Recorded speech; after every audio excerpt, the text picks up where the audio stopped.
పెళ్లికి బంగారానికి విడదీయలేని అనుబంధం. నా పెళ్లి ఆభరణాల విషయంలో ఒక్కొక్కరిది ఒక్క చాయిస్. మా అందరి అభిరుచులకి ఏకైక ఎంపిక మానిపల్లి జ్యువెలర్స్. ఆ గురించి చూస్తున్నాం మనం కొన్ని ఇంటర్వ్యూస్లలో కూడా చూస్తున్నాము. అంటే ఇప్పుడు ఆ మంత్ర శక్తి కానీ సో ఇవన్నీ రియల్ గా ఆన్ కెమెరాలో చూపించవచ్చా? చూపించడానికి అధికారమే లేదు అసలు. మంత్రశక్తి అనేది శాసన ఇతిహాస గ్రంథాల్లో కలియుగంలో ప్రయోగించడానికి ఒక్క యుగ పురుషుడు కూడా పుట్టలేడు. ఇక్కడ కారణ జన్ములు మాత్రమే పుడతారు. కారణ జన్ములై పుట్టి ఒక ఛానల్ నుంచి రిపోర్టర్ కాగలడు, ఆయన ఒక కారణ జన్ముడు. ఒక ఇంటిని మహా బంగ్లా చేయగలడు, ఒక కారణ జన్ముడు. ఒక మనిషి బాగా ఉద్యోగం నుంచి మహా ఉద్యోగాన్ని సంపాదించి దేశాన్ని ఏలగలుగుతాడు. టీ అమ్మేవాడు దేశాన్ని ఏలగలడు. మామూలు చలనచిత్రాలని నడుపుతూ హిట్ మీద హిట్ కొట్టుకుంటూ ఒక రాజ్యాన్ని ఏలగలుగుతాడు. ఇవి సాధ్యమే. కానీ ఇక్కడ నుంచి పవన్ కళ్యాణ్ ఇలా పైకి లేసేసి విజయవాడలో ఇలా దిగడు. శాసన గ్రంథాల్లో లేదు. ఇక్కడ శ్రీరాముడు కూడా అలా లేచి అలా పోలేడు. ఒక బాట గమనించండి, తల్లి సీతాదేవిని భూమిలో నుంచి తీసుకెళ్ళాడు. చేతి అడ్డం ఉంది అక్కడ, చేతిలో పెట్టి తీసుకెళ్లాడు. సీతాదేవిని ఇలా తీసుకెళ్ళాడు గాలిలో. అంటే ఒక అనుసంధానంతో పోయింది కదా. శక్తులు పని చేయవు ఈ యుగములో. ఓకే, అంటే ఎలా చూడొచ్చు ఇవన్నీ మనం చూస్తూ ఉన్నాము. లైక్ వీడియో సోషల్ మీడియాలో డే బై డే కొన్ని వీడియోస్ అవన్నీ అబద్ధాలు మిత్ర. నా ముందు చూపించచ్చు, అబ్సల్యూట్ గా you can show in my. నేను కూర్చుంటాను, నన్ను కూడా కదిలించండి, నేను హ్యాపీగా సపోర్ట్ చేస్తా.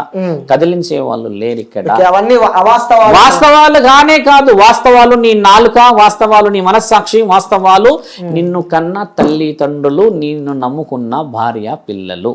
ఇది వాస్తవాలు. ఇది కాకుండా నా భార్య వచ్చేసి ఊర్వశి అని, నా భార్య వచ్చి రమ్మ అని చెప్పేసుకుంటే నీ కంటికి అలా కనబడుతుంది, కానీ లోకానికి మాత్రం స్త్రీలాగే కనబడుతుంది. ఇది మాయ కాదు, కంటికి కనికట్టు. ఇది ఎలా అంటే, నువ్వు మ్యాజిక్ చేస్తారు కదా, మ్యాజిక్ ప్రూఫ్ గా చెప్పాలి అంటే అది మ్యాజిక్ అని ఆయన్ని చెప్పిండు. అది మాయాజాలం. మాయాజాలం అంటే ఏంది?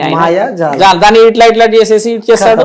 అక్కడ ఏదో ఒక కిట్టుకుంటుందే చేస్తాడు, కానీ ఆయన ఎక్కడ అబ్సల్యూట్ గా మనకి నిజాన్ని చూపించాడు. మాయాజాలం అని ఆయనే చెప్పిండు కదా. అంటే ఈ మైండ్ శక్తితో పనిచేసే గేమ్ అది. ఇప్పుడు కలియుగంలో శక్తులు పనిచేయవు మిత్ర.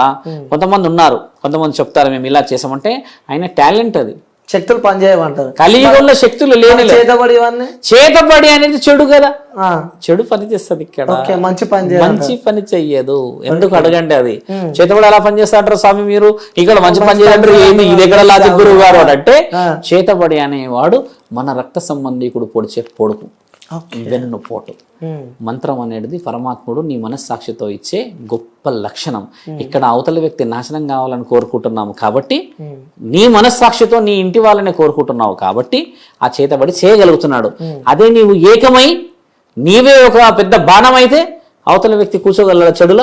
ఇక్కడ ఏంటంటే నీ మనసుతో పని కాబట్టి ఈడ మంచి శక్తి పని చేయట్లేదు. నువ్వే చెడ్డు, ఈ మనసు చెడైపోయింది. 100 మంది చెడైపోయారు. మా బావని బాగా చూసుకోవట్లేడు, మా అక్క మా బావ ఇద్దరు గొడవ పడుతున్నారు, ఇక మా బావని కథం కర్దో అని అంటే, ఆ కథం కర్దో అని చెప్పింది ఎవరు? ఈ ఇంట్లో చెప్తారు కాబట్టి వాడు ఇంటి వాళ్ళు చెప్పడం వల్లనే అవతల వ్యక్తికి పని నడుస్తుంది. అంతేగాని నేను ఇక్కడ ఉండి కేరళలో ఉన్న ఒకరిని వేసేసేయాలంటే కుదరదు. వాడు ఆడు ఏడానికి వాడి అడ్రస్ ఏంది, వాడి దాంతో నీకు సంబంధం ఏంది? రక్త సంబంధమా, శరీరమా, లేకపోతే ఇంకేమిటి? ఏ సంబంధం లేని చేయనిక రాదు. చివరిగా గురూజీ, మీరు ఫేక్ అంటారు, రియల్ అంటారు? దీనికి నాకు సూటిగా ఆన్సర్ కావాలి. ఎవరంటారు? అఘోరి మాత. అఘోరి మాత అనే టైమే రియల్ గా ఉంది. ఇంటర్వ్యూస్ అఘోరి మాత అన్న ఆవిడ రియల్, ఆవిడ వేషాధారణ రియల్, ఆవిడ అపియరెన్స్ ఫేక్. అపియరెన్స్ ఫేక్ అంటే నీ అలంకరణ ఫేక్. ఆవిడ నీకు గురువు, నువ్వు స్థానంలో ఉన్నావు, మాతవే, నువ్వు అఘోరి మాతవే, నువ్వు ఒప్పుకుంటున్నావు. నీకు విరోధులు అన్ని ఉన్నాయి.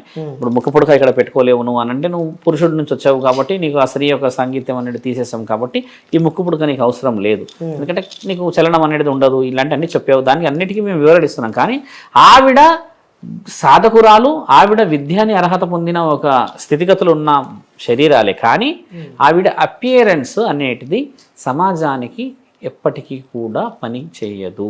కాబట్టి ఆవిడ అపియరెన్స్ అనేది ఫేక్. ఫేక్ అంటారు, కానీ అఘోరి మాత్రం నిజమే అని చెప్పి. అఘోరి మాతలు ఉన్నారు కదా మిత్ర మన దగ్గర. ఆవిడ చెప్పుకున్నది అఘోరి మాత అన్నంత మాత్రం ఆమె అఘోరి మాత అని నేను అనట్లేదు. అఘోరి మాతలు ఉన్నారు అంటున్నాను. ఈవిడ సాధకురాలు, ఈవిడ సాధ్వి. సాధ్వి అంటారు. ఓకే, అఘోరికి అఘోరాకి తేడా, సాధువులకి సాధ్వీలకి చాలా తేడా ఉంది. ఈవిడ సాధ్వి అంటున్నాం. ఓకే, సో తను వచ్చిన తర్వాత నేను మాట్లాడతా. ఓ హ్యాపీ కూర్చుందాము. సో ముగ్గురం కలిసి అసలు డిస్కస్ చేద్దాం. ఆవిడకి కొంచెం ఎనర్జీ ఇవ్వండి మీరు అందరూ. నిజంగా కొన్ని వింటుంటే బాధేస్తుంటే పాపం తను ఏదో చేద్దామని ధర్మ రక్షణ అలాంటి వాళ్ళని కాపాడుకోండి అంటున్నాను నేను. ఎందుకంటే మిత్ర అందరూ తెగించి చెయ్యరు. Why softwares are not coming ఈ రోజు సమాజంలోకి? ఎందుకు కొందరు పీఠాధిపతులు రావట్లేదు సమాజంలోకి? ఎందుకు అందరు రావట్లేరు? ఈవిడ ఎందుకు వచ్చిందంటే ఈవిడకి విలువ ఇవ్వడం ముఖ్యమైనది. ఒక పాయింట్ ఆలోచించాల్సిన విషయం ఉంటుంది. ఎందుకంటే సో తను ఒక అఘోరి అయి ఉండి సో హైదరాబాద్ నడిబొడ్డున సికింద్రాబాద్ ముత్యాలమ్మ టెంపుల్ కి తను సో ఒక జపం కూడా చేసింది, 45 minutes దాకా చేసిన అని చెప్పి చెప్తుంది. సో ఇవన్నీ వింటూ ఉంటే తర్వాత ఇలా తను వెళ్ళిపోవడం కానీ సో ఇవన్నీ వెనక్కి తగ్గిన ప్రయత్నం చేసింది ఆవిడ. తగ్గకుండా ముందుండి ఉంటే విషయం బాగుంటుంది. మనం బహుశా నరక చతుర్దశికి వస్తుంది కదా, చూద్దాం ఇప్పుడు ఏం జరుగుతుందో చూడాలి. ఇప్పుడు దీపావళికి ఆ రోజు ఏం జరుగుతుంది, ఎలా పోతుంది అనేది చూసుకొని ఈ అమావాస్యకి అఘోర విజృంభణ చూద్దాం. చూసి ఆవిడ యొక్క ఆలోచనలు ఏ విధంగా ఉన్నాయో చూద్దాం. యా గురించి ఇంకోటి నాకు ఇంకో ప్రశ్న వచ్చింది ఇక్కడ. ఏంటంటే తను కొన్ని మాటలు జారడం మనం చూస్తున్నాం. అయిపోతూ నేను అడుగు పెడితే మీ యూట్యూబ్ ఛానల్స్ ఇక మిగిలయి. ఒక అఘోరికి శాపం పెట్టే అర్హత పరమశివుడు ఇవ్వలేడు. ఒక అఘోరికి ప్రాణభిక్ష పెట్టే అర్హత మాత్రమే ఇచ్చాడు. ఒక శక్తిని ఉపయోగించి ఒక జీవితాన్ని నిలబెట్టే హక్కే ఇచ్చాడు. ఒక అవసరానికి నీకు నీ వల్ల ఏది చేసి అండగా కుటుంబానికి ఉండాలన్న బాధ్యతనే ఇచ్చాడే కానీ ఎవరిని కూడా రోడ్డు పైన నాశనం కానీ అనలేడు. ఎందుకంటే నీవు సమాజంలో ఉండిన తర్వాతనే సిద్ధమై శిక్షకు వస్తావు. ఒకవేళ నువ్వు పుట్టడమే శిక్షలాగా పుట్టినుంటేనేమో సమాజం మీద నువ్వు శాపాలను అర్థాలు పెట్టవచ్చును. ఇక్కడ ఈ సమాజంలో జరిగే అన్ని కష్ట సుఖాలను అనుభవించిన తర్వాత నీకు అక్కడికి వచ్చినప్పుడు మొదట గురువు వాగ్దానం ఏంటంటే ఎలాంటి పరిస్థితుల్లో కూడా నీవు నీ యొక్క కోపాన్ని క్షణికమైన ఆవేశాన్ని చూయిస్తే విద్య అర్హతని కోల్పోతావు అనేది గురువులకి శిష్యువులు ఇచ్చే ముఖ్యమైన మాట. అలా కుదరదు. అలా అంటే రాముడు సీతాదేవిని ఎత్తుకపోతే దశరథ మహారాజు దగ్గరికి రావాలి కదా కోపంగా. ఏమయ్యా ఏం కోడల్నిచ్చావు? ఆ రావణాసుడు వచ్చి ఎత్తుకపోయేస్తే ఈమె వెళ్ళిపోయింది, శక్తులు ఉక్తులు ఏదో ఉపయోగించవచ్చు కదా, లక్ష్మణుడు గీసిన లక్ష్మణరేఖ దాటొద్దు కదా, చెప్పిన మాట ఏం గొడవలు తెచ్చినావు కొట్లాడచ్చుగా. ఆయన అలా గొడవ పడలేడు. సమయం కోసం ఎదురు చూసి బ్రహ్మాస్త్రాన్ని 14వ సంవత్సరంలో వదిలాడు. రాముడికే 14 సంవత్సరాలు పట్టింది మిత్ర బాణాన్ని వేయడానికి. మానవ శరీరం మనం ఎంత, ఆయనకి తెలియదా బంగారు లేడి ఉందా లేదా? ఇదంతా పరమాత్ముడు ఆడే ఆట. దాంట్లో చిన్న అణువులం మనం. దానికే నేనే పెద్ద ఆకాశం అంటే అయిపోతుందా? సృష్టిలో ఉన్న ఒక చిన్న అణువుకే ఇంత శక్తి ఉన్నది అని పరమాత్ముడు చెప్తుంటే సృష్టికి ఎంత శక్తి ఉండొచ్చు, సృష్టిని నడిపిస్తున్న సృష్టికర్తకి ఎంత శక్తి ఉండవచ్చు? ఆయనతో ఆటలు ఎప్పటికీ కూడా మానవులకి సూటు కావు. కళ్ళు తెరవలేడు, ఇంకా తెరిస్తే భూమండలం మునిగిపోతుందని. ఆయననేమో మూసుకున్నాడు అంటారు మన వాళ్ళు. ఓకే, ఇంకోటి గురించి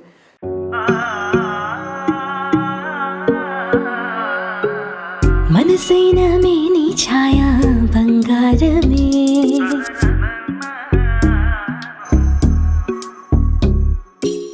సొగసైన మేలి మాయా బంగారమే,